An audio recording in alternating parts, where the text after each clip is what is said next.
Other studies showed that among mice fed a high-fat diet, those given resveratrol didn't gain as much weight as those not given the drug. Sinclair believes that resveratrol actually changes the physiology of the mice. The proof, he says, is in the post-mortem. Their organs looked pristine, youthful, fat-free, and their physiology was just like they were dieting, but they were fat. Convinced they were on the right path, they fast-tracked the drug into human trials on people with untreated diabetes, and the results were impressive. It significantly lowered glucose and insulin levels without the patients changing their diet or taking any other drugs. Originally, our hope was that you'd be able to prevent diseases of aging. What we ended up seeing is actually you could therapeutically intervene in patients who have diseases of aging, and that was unexpected. Yeah, the diabetic patients have high blood sugar, and the molecules bring it down. That's treatment, that's not prevention. Jeunesse is now developing what they say is a much more potent synthetic version of resveratrol that will also soon go into human trials, this time on cancer patients.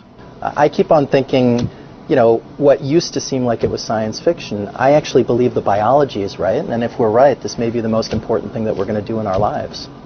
Possibly, but it is important to remember that 9 out of 10 drugs that look good in mice ultimately fail in human trials. Still, the speed and results generated by Jeunesse and the resveratrol drugs are unusual, and Sinclair believes these drugs will not only keep people living longer, but will keep them healthy longer.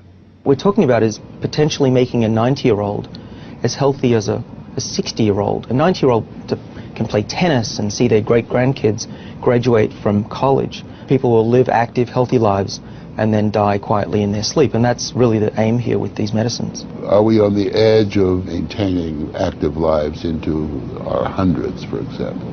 Well, we've certainly passed a corner in terms of the science, and someone's going to achieve it, and if it's not us, it's going to be someone else. But the question that most of us want answered is, when do we get this pill? I would say 5 years, to be conservative, that this will happen within our lifetimes. I'm fairly certain about that. One measure of the potential of this research, Dr. Sinclair and Dr. Westfall's little startup company was recently bought by the pharmaceutical giant GlaxoSmithKline for almost $750 million.